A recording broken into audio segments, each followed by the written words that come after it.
Okay. You can start off now. Namo tassa bhagavato arahato samma sambuddhassa. Namo tassa bhagavato arahato samma sambuddhassa. Namo tassa bhagavato arahato samma sambuddhassa. Right action. What now is right action? This is very simple, doesn't say very much, but they haven't got much actually in the suttas which says about right action. Refraining from deliberately killing living beings, refraining from taking what's not given, refraining from sexual misconduct. Those three. You already had the lying. And it's amazing they don't have the alcohol in there, but that is just means you follow wisdom instead of like drugs and alcohol. So refraining from deliberately killing living beings, you abstain from the destruction of life. With a rod and weapon laid aside, conscientious and kindly you dwell compassionate towards all living beings. Refraining from theft, you abstain from taking what is not given. You do not steal the wealth and property of others in the village or in the forest. Refraining from sexual misconduct, you abstain from unlawful, abusive sexual activity. You do not have sexual relationship with those under the age of consent, with those who are unable to give consent, such as mentally disabled, who are not free to refuse consent, such as a student to their teacher, or where such conduct would be breaking a law, or even with one already engaged. So it's pretty accurate to the meaning of the original, but just change a few things to make it more appropriate to our day and age. So you know that even most countries now, a teacher and a student, the teacher has got sort of some power over the student and can have some coercion. So because of that, you must make sure that student and disciple, student and the teacher, do not have any sexual relations. And in fact, just pause there because I don't know why this happens, but there's also some scallywags, monks who think that, oh no, they can do whatever they want. And certainly in Australia, because of all of the sexual misconduct in many parts of religion, that even I have to have a what's it called, working with children card. So it's law. If there's any people who are young, like even today, just in the dana at Serpentine, is there any children there? Even if you're not teaching them, you're not alone with them, you have to have the working with children card, which means you just go to the post office, get your details, get a thing, and just the police do a quick check, and you're fine, and that's it. So it's very good to have that. We have that in monasteries, and we have sexual abuse policies to make sure that if there is someone, say, who accuses Ajahn Brahm of something, you don't say, oh, it's Ajahn Brahm, it can't be anything. You have to actually investigate it, take it seriously. And then, after we say, okay, there was nothing there, but at least it's investigated. Otherwise, yes. What about using antibiotics and killing viruses and bacteria? Is it deliberate killing? Okay, yeah. Well, actually, the rule is panatipata. And atipata means to destroy, to kill. And pana literally means having breath. Like as anna, pana, sati. And it is exactly the same word as the English or the Latin word for breath. The Latin word for breath is animalis, which is where we get animal from. So it's literally anything which has a breath. So you can't really call bacteria, mold, fungus as actually going into that category. So it's only like breathing beings with a respiratory system. So if you're a doctor, if it's, you have some bugs, and if it's either those bugs or me, which one should I do? The bugs have lost. I mean the little bugs, yeah. What now is right livelihood? Here the noble disciple, having given up wrong livelihood, keeps himself by right livelihood. That doesn't really say very much, does it? That's what it says there. But the lay follower should not engage in his 5 trades. What 5? Trading in weapons, trading in living beings, trading in meat, trading in intoxicants, and trading in poisons. Well, I mean, many drugs in a drugstore are poisons. Just like Handaka, you've met him. He's got a couple of drugstores, and he actually he exports drugs into Burma. So he always very proud. He says he's a drug runner. But they're legal ones, like aspirin and paracetamol and stuff like that. But it's really hard to actually say what these really are, because I also had in there in the old days, like being a prison officer. Now, if you work in a prison in the old days, you sometimes torture them and be the hangman, and so that was a really nasty job. But still in some prisons people can be quite mean. But there are some prison officers who go there and they really are quite caring. It's wonderful to see that they're really trying to do the best to rehabilitate, those people who have done mistakes in life. So, in the end, what is right livelihood, what is wrong livelihood? What is very certain is for monks. I didn't put it down for monks because most of these, and nuns, the wrong livelihood for monks and nuns is doing things like telling lottery numbers, arranging marriages. What else do they do? Sorry? Fortune telling, yes. So all of those sorts of jobs, which some monks unfortunately do, is just really wrong livelihood. Playing the stock market, investing one game for another, that is just not what the monks are supposed to do. There was one monk in Thailand, and he was the abbot of a monastery, and he just disappeared, vanished one morning. And when they couldn't find him, they checked the accounts, and apparently, because he would count all the money and just keep it for himself, actually he wasn't keeping it for himself, but he needed more money to build the monastery. So he was on the TV betting on the soccer, on the Premier League. Unfortunately, he was no good. So he lost all the temple money gambling. And of course, that is silly, stupid. That's wrong livelihood. So that's the sort of things which a monk should never get involved in.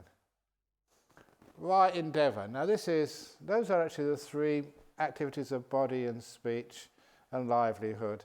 So we started from the right view, the non-self, everything's impermanent, let go, be kind, and from that we get the right speech, right action, right livelihood. So also the right endeavour. Why are we practicing these right livelihoods? Where is it aiming to? Right endeavour. And I made a very strong point here, trying to not call it right effort, because it's the effort thing which I've seen in my monk's life causes so much problems for people. So there are these 4 right endeavours: restraint, abandonment, development, preservation. Most of these is not doing something, saying no to something, letting go. It's not following or forcing, but saying no, restraint, give up, let go, renounce. So the first of the 4 right endeavours, the endeavour of restraint. And what is the endeavour of restraint? When you see an object, you do not let yourself get sucked in by any characteristics or feature that generate defilements. Since you left the faculty of sight unrestrained, unskillful states of wanting and aversion would afflict you. Instead, you practice wisdom when seeing. You guard the faculty of sight, and you undertake the restraint of sight. So, for example, when you see that teddy bear there, you see all its colours and you think, oh my goodness, that must be a gay teddy bear.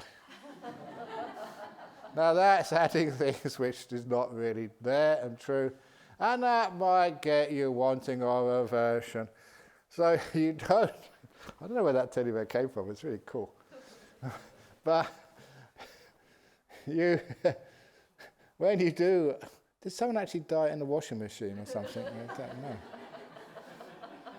I've never seen that before.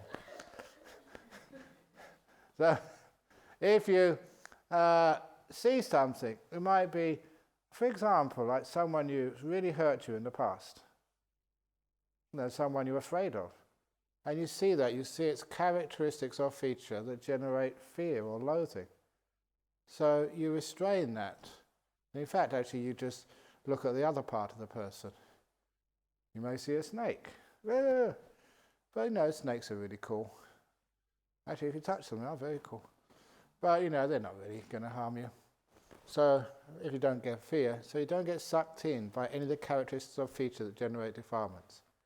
So if you're watching a movie or you're watching something, you see someone you really like, it's only characteristics, features that generate defilements. If you're looking for someone to like and to love, you go to that part of them which actually fulfills your fantasies. If you really hate somebody, then you look at them and you go to their features which confirm that you're disgust for them. So it's actually you're just choosing characteristics or features that generate defilements. Having heard a sound, a smell, a taste, having felt a bodily feeling, having cognized something in the mind, you do not let yourself get sucked in by any characteristics or features that generate defilements. Since you left the mind faculty unrestrained, unskillful states of wanting and aversion would afflict you.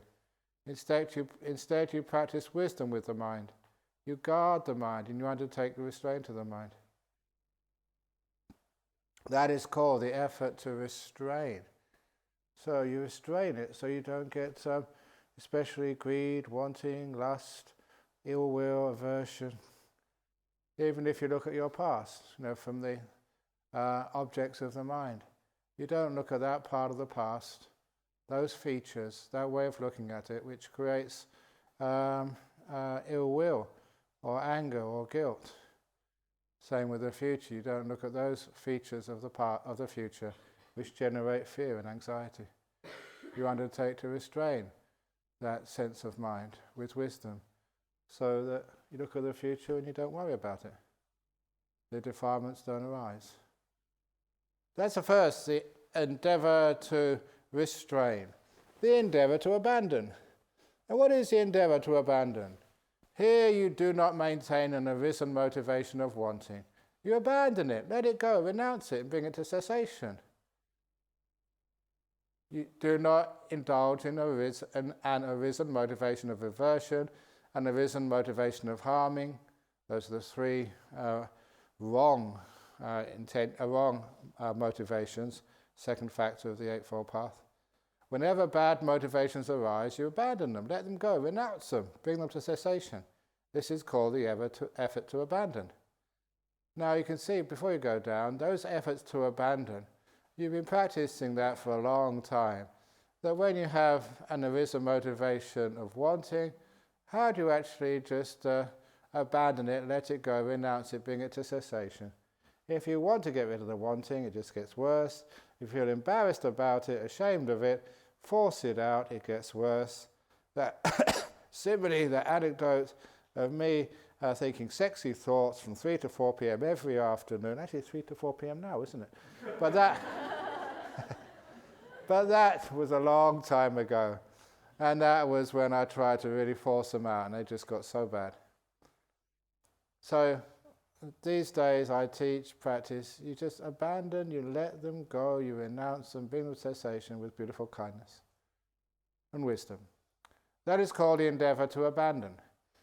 When you are mindful of some object, and there arises in you afflicting, unwholesome motivations connected with desire, aversion, and delusion, then, number one, you should give attention to some other object that generates wholesome mind states. Thus, unwholesome states are abandoned and subside. With their disappearance, your mind becomes internally steady, settled, unified, and still. So, what that really means, that you are watching the breath and just, an example. I was meditating many years ago, and this object came into my mind. It was like a nematode, not a Garfield nematode, that was really fun, but it was a monster. A demon like a yakka. Really big eyes, bulging eyes, really scary and red on the outside. And he had teeth like vampire teeth, dripping red stuff, must have been blood.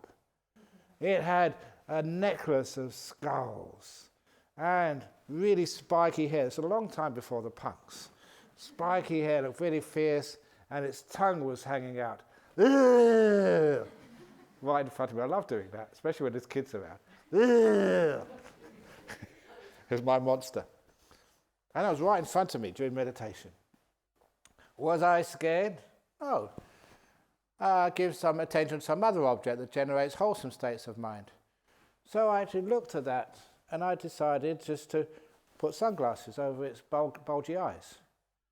Because it's a nimitta, it's amazing, you create things. So mental objects are so easy to mess around with. So I put this beautiful, like the old Ray-Ban glasses over this monster. So they look very cool. And then I put its tongue inside and put a cigarette coming out of its mouth, just like I used to do at school, doodling. And over its hair I put this straw hat with a little flower coming out. And what else did I do? That's the edge of its mouth I turned up so it was smiling. And I'm messing around like that with my monster. And after a while, only about 5 or 10 minutes, I was laughing because that monster was so ridiculous. I totally humiliated that monster and never came back again. So that's one way. You play around with whatever you're giving attention to, and you can actually mess around with it. And that means what was scary becomes really nice. So then you can let it go. Or you should examine the danger in those unwholesome motives.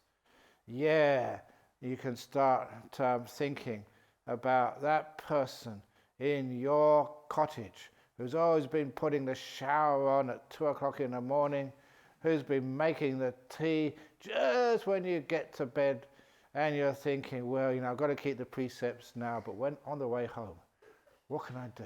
I'm gonna ring the airport up and say that they've got a bomb in their teddy bear or something. So they'll be taken away from the line and examined and miss their flight. I'm going to give them a hard time or whatever. And so you start thinking of all that sort of stupid stuff. And then you say, oh my goodness, that's dangerous. What am I wasting my time for? It doesn't hurt them, but it certainly hurts me. So danger in things. Yeah, you're human beings. You have hormones. You may be married. Everyone has to practice restraint, with their lust. So if you're single or if you're married, you still see someone you really like. Wow, he's hot. But then what do? You're married. You're a monk. Or a nun. If you go there, it just gets really worse. So you just make trouble for yourself. So you see the danger in those unwholesome motives. It's just not worth it. Now, I know that I tell this to monks, but maybe you as well. Sometimes people have fantasies about winning the lottery or getting some great inheritance, and then you get a nice place and a beautiful partner, great job, and you justify it by saying, yeah, and I can use all that money to sort of make merit and build monasteries and build a nunnery for Venerable Chanda, and you fantasize and dreams. You can go on a long time like that. But what I used to do is say, then what? Then what? Then what? Then what? Then what? I'd actually fast forward the fantasy as fast as I could. And in the end, it was so what? So examine the danger in those things. Just go to its ending. And it's so what? And that means that, it's not just, you don't stop the fantasies when Prince Charming and Cinderella walk off into the sunset. You always say, then what? Then they've got to get a place to live and pay rent. And then they've got neighbours. And then they've got all sorts of stuff. So it's dangerous. Oh, if that doesn't work, you just ignore those unwholesome motives. Do not give attention to them. And that's actually where that similar screen came in. You've got a screen, the good stuff you keep in the centre, then the problem stuff. You may hear somebody snoring during the meditation. And you just don't focus on that. You just put that onto the side at the centre. It's on the meditation object. Eventually that just disappears. Because if you don't give them attention, they just disappear. So if you ignore them, they go. Or now I love this one. You should give attention to stilling the causes of those motives. The causes, where do they come from? You have like lust, or you have anger, or you have, just any other sort of guilt or fear. Why? And that's why a lot of times, and the Buddha said this, that you run away because it's your escape route from moments of suffering. This moment now is not nice, you're suffering. So just go off into a fantasy. Go and stuff yourself with food from the refrigerator. Just go and watch a movie. Anything to get away from this moment, because it's a response, it's ill will. Not being happy with what you have. So stilling the causes, be content. Bit of wisdom, what do you need? This is good enough. So that way means that when you see the causes of these unwholesome things which come up, then you say, I can stop the causes, and then the effect disappears. Restlessness, waves on the lake, that is overcome when you stop the wind of wanting. Find out what causes it. The last one is just really, if you've got nothing else to do and you're about to do something really bad, which is going to cause you a lot of trouble, you should clench your teeth with your tongue pressed against the roof of your mouth and beat down, constrain and crush any such afflicting unwholesome motives. That's only to get rid of the bad stuff. If you think, I've had enough with Ajahn Brahm's bad jokes, how many times do I have to hear this? And you have this plan to actually go to my hut in the middle of the night with a big axe and just check, or chainsaw, and check if Ajahn Brahm really can practice this. If your limbs are cut off with a chainsaw, that you can have loving kindness. I'm going to check him out, see if he really is an arahat. Cut his head off and just see what he says. So if you have those sorts of ideas, please clench your teeth with your tongue pressed against the roof of your mouth. Beat down, constrain and crush any such afflicting unwholesome motives, okay? That's. Somebody said this was added in later. Wait, yeah. I must admit, would have encouraged such force, yeah. Yes. I think it's you use such force just for the time being, because it doesn't really solve the problem. It just delays you doing something really, really bad. So it's just like the Buddha did say that if this was to King Payasi, if you've got a Prince Payasi, anyway, if your kid has got a fishbone stuck down his throat, you'd put your hand down there, and even the kid was screaming and think you were torturing it just to get that fishbone out, just to save the kid's life. So it really is just the last resort. Just really, you have no other options, and not doing anything will be worse. But I've never seen a case of that. So anyway, so it could have been added afterwards, because it's number 5, but when people say things have been added, you have to have some pretty good evidence, not just because you don't think it fits. The endeavour to develop. What is the endeavour to develop? Here you develop, good things. You develop mindfulness, exploring the Dhamma. Now some people say investigating the Dhamma, thinking about the Dhamma. But I'm actually very happy with that translation, exploring the Dhamma. Because if you go and explore, say, the grounds of this jhana grove, you don't think about it. You just go and look here and look there with a nice mind, inquisitive, but not thinking. You explore it. Or the enlightenment factor of energy, rapture, tranquility. Remember happiness, stillness. Stillness is samadhi, and equanimity. Every one of which is based on seclusion, physical and mental, fading away, cessation, maturing and release. That's called the effort to develop. We're going to go on these 7 enlightenment factors later on. And the endeavour to maintain, what is the endeavour to maintain? Here you keep in mind an arisen meditation object that generates stillness, such as recollecting the Buddha, the Dhamma, or the Sangha, or like I said, your really good deeds, a skeleton, or a loving kindness, or the breath, or a nimitta. This is what I was talking about this morning. If you keep an arisen meditation object that generates stillness, inspiration, happiness, then that just gives you a very, very good stillness. It's the happiness develops the stillness. The skeleton is a weird one because we're told to do that as young monks and nuns simply because as young monks or young nuns you have lots of hormones just to last. So when you see somebody who is also really young and attractive, you just look at them as a skeleton, as a bunch of bones. And because monks and nuns do that, sometimes generate stillness, a skeleton. It's weird, but if you focus, most times it's actually focusing on a skull.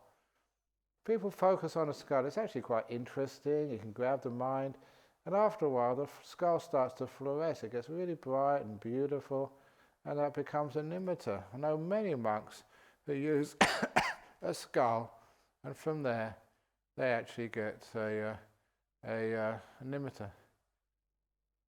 This is called the endeavor to maintain. Restraining, abandoning, developing, maintaining. These four endeavors were taught by the Buddha. By these means, a diligent meditator in this very life can attain the destruction of suffering. Now, I'll just pause there for a moment because, well, that's all you need to do. You don't need to do mindfulness. You don't need to do meditation. Just do restraining, abandoning, developing, maintaining. Because it's just the idiom there. The Buddha says any one of these is almost like a complete path in itself, because in order to restrain, abandon, develop and maintain, you do need all these other parts of the path.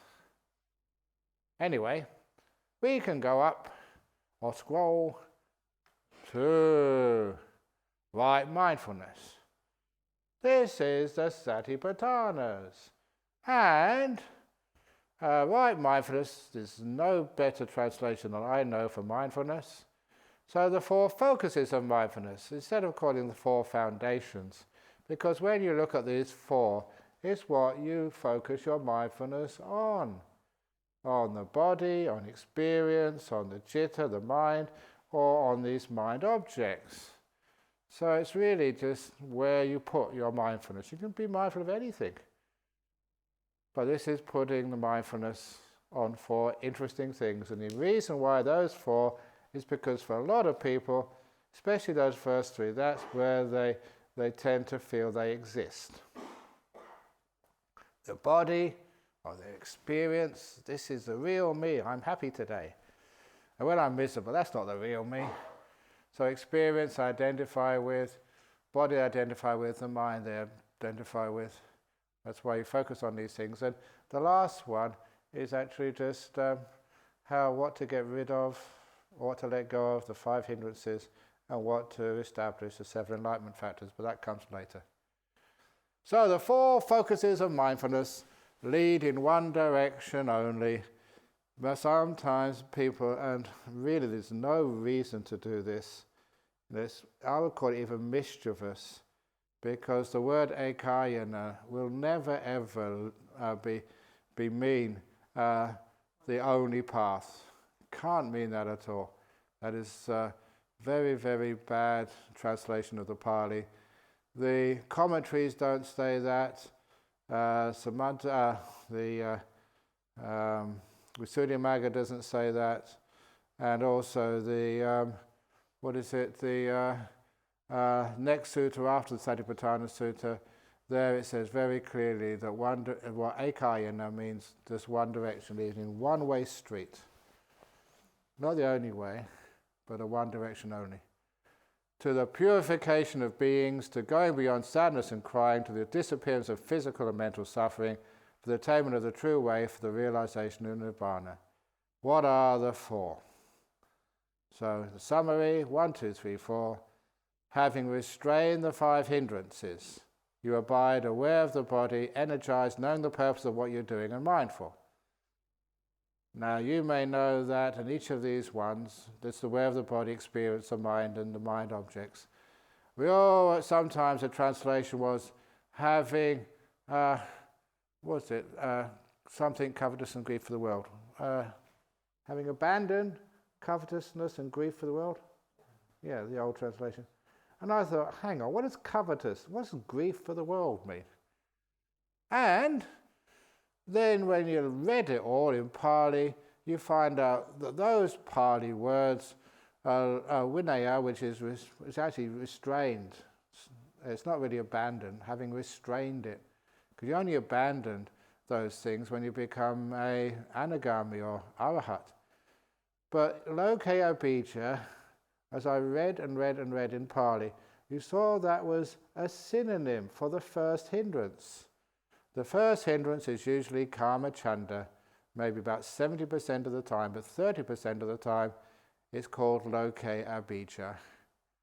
And dhammarasa is a synonym for the second hindrance in two places. So these are synonyms, having abandoned the first hindrance and the second hindrance. And the commentary said if you have the first two of a group, then you always have the whole lot. So having restrained the five hindrances would be the translation which even the commentaries would have given to this part of the Satipatthana. And it makes a lot of sense. You haven't abandoned them, you've weakened them, restrained them. And why? Is because you've had the right view, the I, and the no-self thing. You've had the right motivation, and from the motivation, what you actually do and say, and then the sort of the restraint of the right endeavors. That's their purpose of the first six of the Eightfold Path, to restrain the five hindrances, to weaken them, because the five hindrances are what makes you not see what's happening. You don't see what's there, you see what you want to see. Or you can't see just what is just too abhorrent, which is too nasty to see. You've got aversion to it. So, having restrained the five hindrances, you abide aware of the body, energized, knowing the purpose of what you are doing, and mindful. So, if you are driving me at 4 o'clock or just beforehand back to Bodhinyana Monastery for the Pavarana ceremony, you don't be mindful of your breath going in, breath going out. You be mindful of the road ahead, not going too fast, turning not into the face of a moving car. You're mindful of the right thing. You know the purpose of why you're doing this. And mindful. Having restrained the five hindrances, you abide aware of experience, energized, knowing the purpose of what you are doing, and mindful. Having restrained the five hindrances, you abide aware of the mind, energized, knowing the purpose of what you're doing. Why are you watching the mind? And mindful. And having restrained the five hindrances, you abide aware of mind objects, energized, knowing the purpose of what you are doing. That's sampajanya. And mindful. Okay. Mind objects are just Well, we come up to that when we do the four, because it's an interesting little point which some of the monks like Venerable Analayo and Sujata and Brahmali have discovered. I'll just go ahead a little bit. They had a look at all the different versions of the Satipatthana Sutta, which you can find in many other different traditions. In Sarvastivadins and some of the Mahayanans, and they found that some traditions there was only two parts of the four Satipatthana, just the five hindrances and the seven enlightenment factors. That was the original Satipatthana of the four Satipatthana mind objects, and it makes so much sense. Those other objects were added in. Now, it's not wrong, but the simplicity of the original, the earliest version of the Satipatthana Sutta, only had two. The five hindrances, which you have to be aware of, because you learn them, their causes, so you can abandon them, and you learn, really aware that you are developing the seven enlightenment factors. Because that's our path. The path to abandon the five hindrances and develop the seven enlightenment factors. That's what meditation is supposed to do. That's what all the Eightfold Path is supposed to do. That's another path of becoming enlightened and abandoning what goes in the way, the hindrances, the obstacles to enlightenment. So anyway, mindfulness of the body. How are you aware of the body? You go to a quiet, secluded place like Jhana Grove. Sit down comfortably and give priority to establishing mindfulness. The mindful you breathe in, mindful you breathe out. When the in-breath and out-breath are long, you're aware that they are long. When the in-breath and out-breath are short, you're aware that they are short.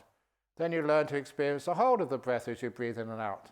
Then you learn to calm the breath as you breathe in and out. The first 4.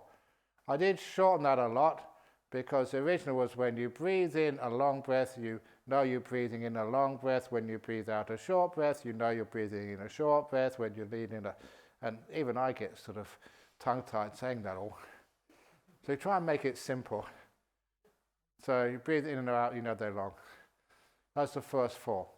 Just as a skilled painter is aware whether they are making a long brush stroke or a short brush stroke, so too when the in-breath is long, you are aware that it is long, ... Now, the original was a lathe worker.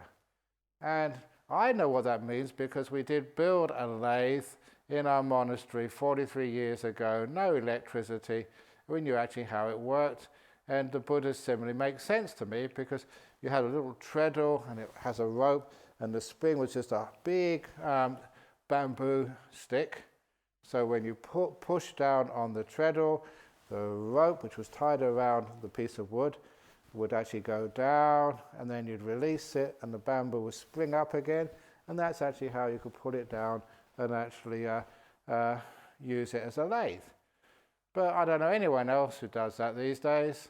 But one thing which you all have done probably is painting. You know, painting the shed or painting a wall. So you know if it's a short brush stroke or a long brush stroke. So try to keep the essence of the similes, but make them more relevant. So, hang on, where's it gone? Where's my paintbrush gone? Okay, there we go. So, can you do a medium swipe stroke on that computer to get to the next page, please? In this way, you are aware of your own body, or you're aware that the bodies of others are the same nature as yours, or you're abide aware of the nature of both your own and others' bodies. Some people think that some people are aliens, they're reptiles, they're not really the same, they're cyborgs. And we actually had this once. Not my retreat, but someone else was teaching a retreat here in Jhana Grove, and they were doing the slow walking meditation. You know, just really slowly walking. You lift your leg up and you move it forward and it goes down. And a kid, you know, he shouldn't be coming in here, he shouldn't have visitors, but he came in with his parents, had a look around, really concerned, and demanded to see me afterwards. He said, Ajahn Brahm, in your retreat center, there are zombies. There's zombies there. Because apparently that's what zombies do. Zombies walk very slowly. As for a 6 or 7-year-old kid, someone doing the slow walking meditation, a zombie, they look actually pretty similar. So even the monks, it's really a bit cruel. But we call the slow walking meditation zombie meditation. You just do it. If it's slow, fine. If it's fast, fine. But don't force it. So, they're not zombies. They're the same nature as yours. And although you abide aware of what causes the arising of the body. Now, the arising and passing away, it doesn't mean see the body go up and go down. It means what the causes are. It's the 4 nutriments. And those 4 nutriments are food, contact, sensory contact. That's one of the reasons why if someone is in hospital and they are in a coma, just talk to them, stroke them, because keeping that sensory contact going, if they lose all that contact, then actually that's a cause for the maintenance and continuance of the body is gone. And his will, as you always know, that people lose the will to live, then, or people have really, really strong will, can keep themselves alive.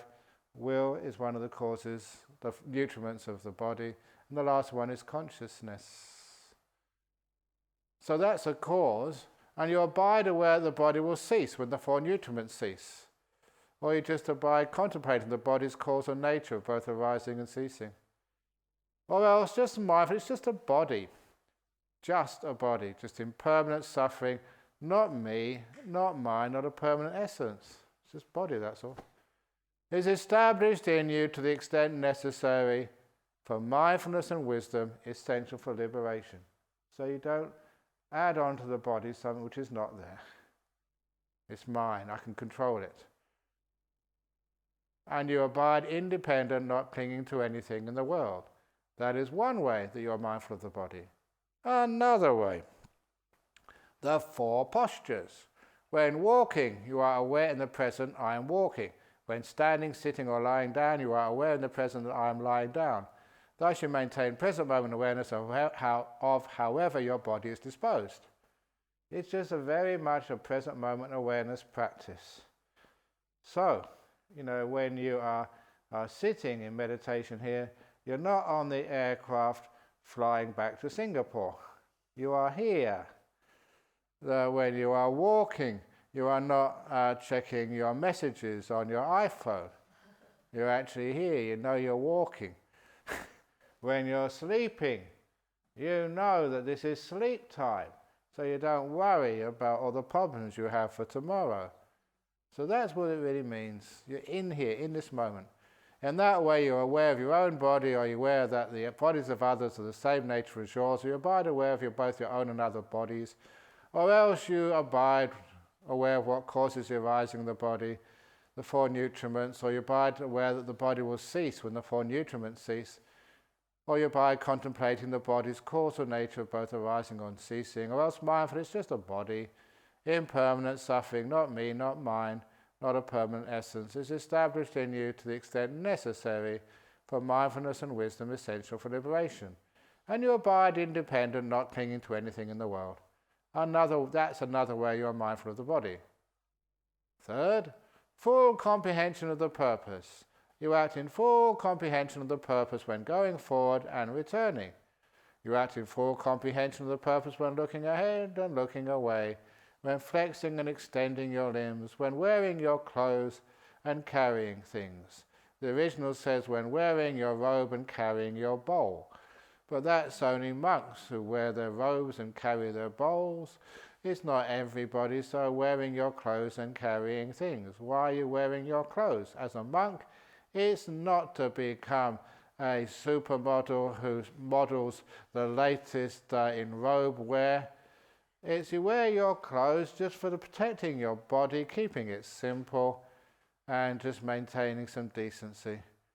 And carrying things, you act in full comprehension of the purpose regarding eating, drinking, defecating, and urinating. What are you doing that for? Just to maintain your body. When walking, standing, sitting, sleeping, being awake, talking, and keeping silent. Now, in many of those translations, they say of being asleep and waking up. But it does not mean that. It means sleeping. And that is one of the reasons why I say, well, you should really practice to be mindful while you're asleep. And that causes a lot of tension in people. They think, oh, maybe it's lucid dreaming. And they try to capture themselves the last moment just before they fall asleep, and they find they never fall asleep. They're so tense and doing something that they can't sleep well. It's not mindfulness in the sense of being aware. It's just knowing the purpose of these things. Why do you sleep? It's not to sleep there and fantasize. And while you're awake, it's not just to waste time. It's learning how to develop the path. Why do you talk? Why do you keep silent?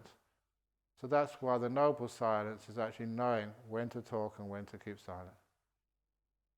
In this way, you are aware of your own body, aware that the bodies of others are the same nature as yours, or you abide aware of both your own and others' bodies, or else you abide aware of what causes the arising of the body, which is the four nutriments. Abide aware that the body will cease when the four nutriments cease, or you abide contemplating the body's cause and nature of both arising and ceasing.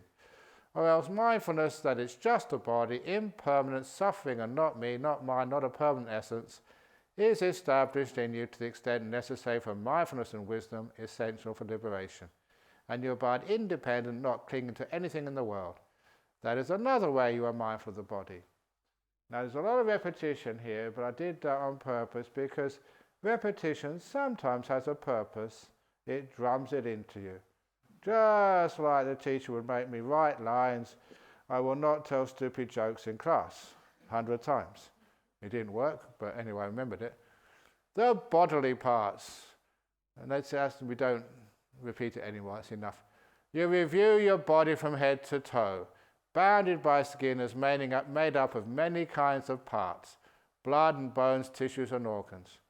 Now, the original goes through the whole list, and that's just ridiculous because there's other things in there. If you've ever done anatomy, there's things missing and there's things which you don't call them that anymore. And the most fascinating thing is, in the sutras, how many parts of the body are there? 31. And in the commentaries, they had 32 because they missed out the brain. In the original Satipatthana, it was a no-brainer. They didn't have the brain. And it's only later on they discovered that you should have a brain, and I think that was typical. They had a heart in the original, in this time of the sutras, they didn't have a brain, and that's where all the thinking and stuff came. But anyway, there wasn't in there. It's just as though there were a full shopping bag with many kinds of groceries, such as bread, potatoes, fruit, and vegetables. I know I did this for the Westerners, but they had like hill rice, brown rice, green rice. Yeah, okay, yeah, this is for the, that's a probably good point there because, we had, and the Durian as well, something. We had one of Ajahn Chah's most toughest of nuns came to stay with us for a rains retreat. She was notoriously just very hard and very, very strict. And she would never actually get angry, except one day, one of the nuns staying with us, we didn't have much dana in those days, people coming. We had a lot of bread and a lot of baked beans. So she made beans on toast for everybody that day. And I really love that, it's great. But the nun said, "You can't do this, you're killing the monks, you have to give them rice." And I don't want rice. No, you'll die without rice. What she meant was, I'll die without rice. And you get an understanding of, Asian culture. You have to have rice. Otherwise, there's nothing to eat. Or at least, noodles or something there. So I can't agree with you. Okay, put rice in there. Bread, potatoes, rice, fruit and vegetables. So too, you review this same body as full of many parts thus. In this body there are hairs, bones, shit and urine. I put that in there just to wake people up at this time. Actually, you can't say that. Why not? That is another way you are mindful of the body. Elements. You view your body in the way of elements. In this body, the earth, water, fire, and the air element. That is another way you are mindful of the body. And I just made that really short because a theoretical physicist, the fire element and the air element are pretty much the same. One they call vibration, the other one they call heat. That's exactly the same. So just whatever, that's fine enough. But if I wrote that, it would be you view your body by the way of fundamental particles. There's a hadron, there's a lepton, there's a quark. In that way, in other words, it's just made up of stuff. That is another way you're mindful of the body. The 9 charnel ground contemplations. And this, I don't know why it is, but some people really get into this. Apparently, in Madame Tussauds in London, the most popular of the big rooms is the House of Horrors or the Tortures or whatever. And even when I was staying in England once, and some visiting monks came from Thailand, and they, of course, what to show them. So the guy who was the head of the monastery there said, let's show them Warwick Castle. A castle, because Thai monks haven't seen a castle before. So they took them in the castle. You know where they went to? The Chamber of Horrors, downstairs, with all torture equipment. It's crazy. Why do people like that stuff? But some people see this and think, oh yeah, this is really good stuff. It's weird, isn't it? If you go to Thai temples, they've got pictures of heaven and devas, but people don't really spend much time looking at that. All these people, boiling oil and just these demons poking you and stuff. Kids love that. I don't know why. Anyway, you see a corpse thrown in the charnel ground, up to 3 days old, bloated, livid, and oozing matters. Then you reflect your own body as the same nature. It may become like that in some bodies are already using. It is not exempt from that fate. Or you see a corpse thrown aside in the charnel ground being devoured by birds, animals, or maggots. Then you reflect your own body as of the same nature. It may become like that. It is not exempt from that fate. Or you see a corpse thrown aside in the charnel ground, a skeleton with flesh and blood held together with sinews, a fleshless skeleton smeared with blood held together with sinews, a skeleton without flesh and blood held together with sinews, disconnected bones scattered in all directions, bones bleached up white, the colour of shells, bones heaped up, bones more than a year old, rotted and crumbled to dust. Then you reflect your own body as the same nature. It may become like that. It is not exempt from that fate. But sometimes, if you do see, it's really rare to see a rotting corpse this time, but while I was in Thailand, we had the opportunity to go to autopsies to see what they were like. And in Sirirat Hospital, just over the river, I was told the best time to go is on a Monday morning. And just round the very back, because we could go anywhere, go to the place, the worst place of all, where they would have to do autopsies on corpses they've dragged from the river. And that really was bloated. And it was really cool. Big bloated body. It didn't look like a human head, it looked like sort of monsters.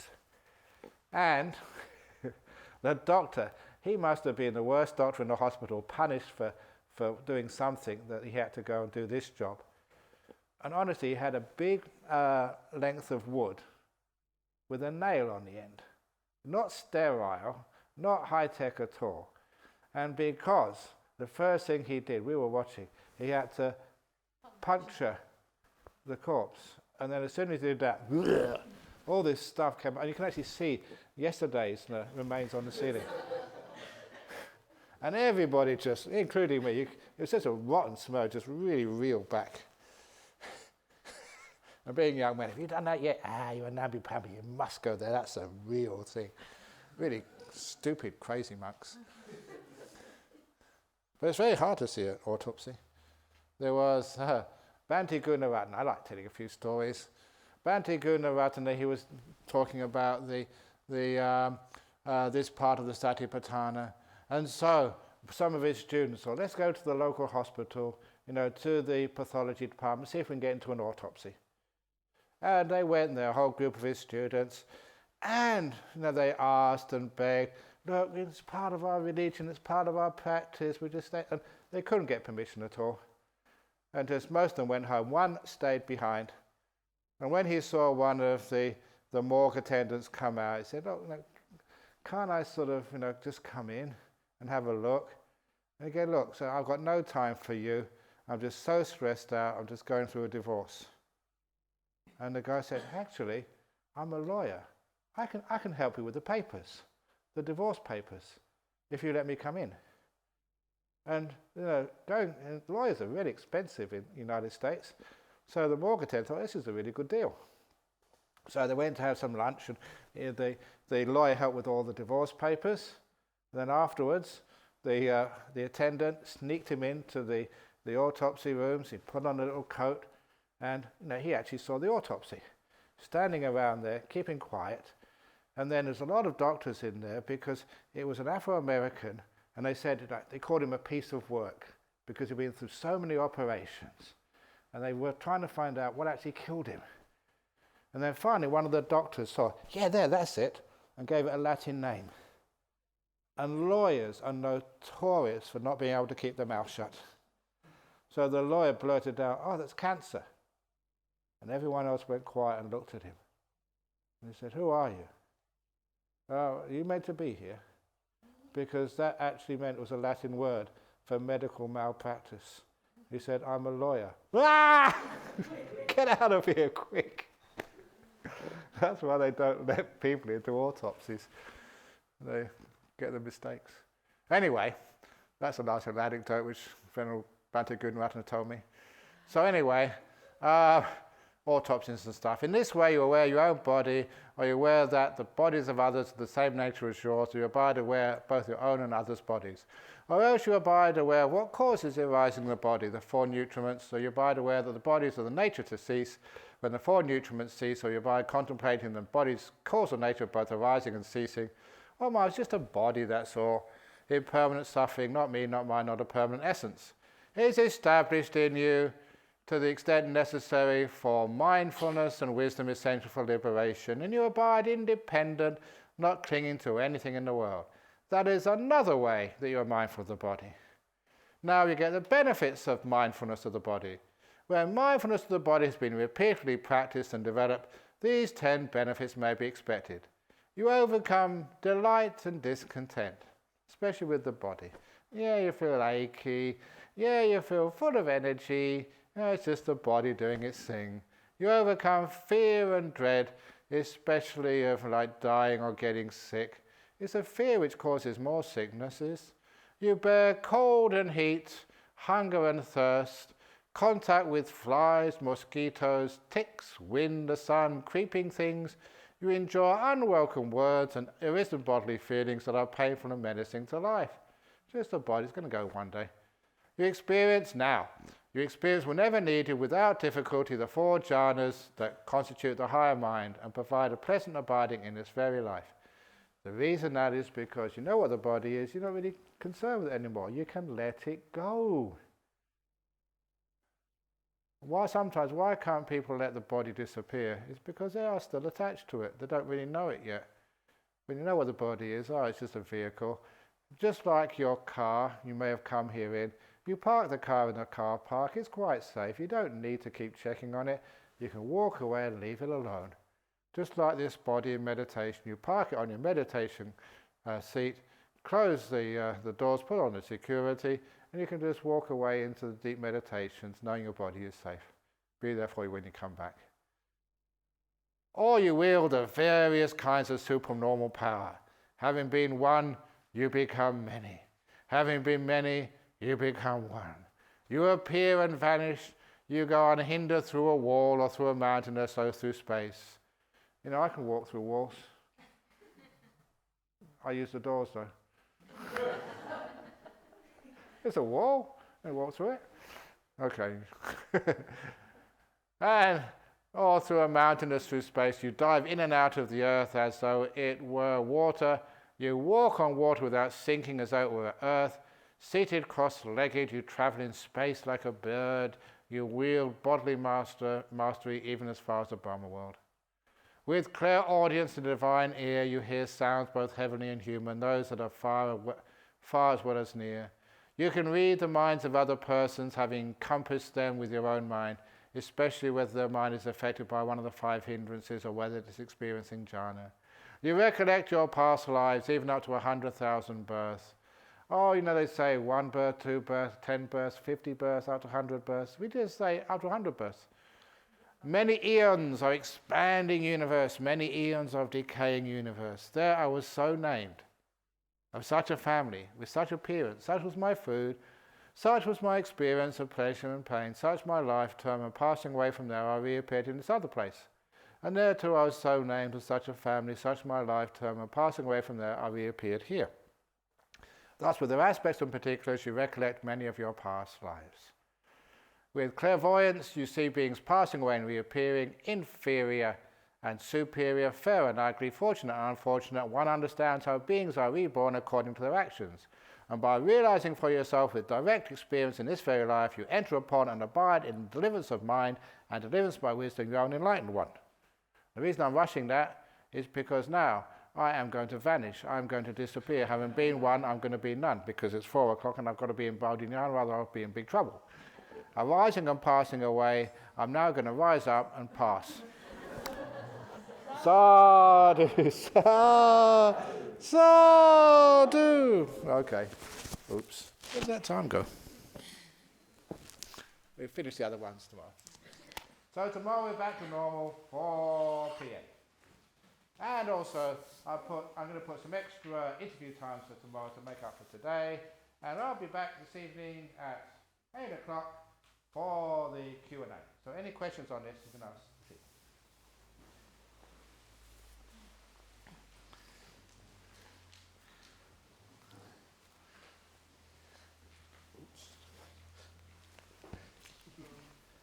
Just to note that there are animals around in the compound and one of them has been spotted, so just be mindful when you're walking around.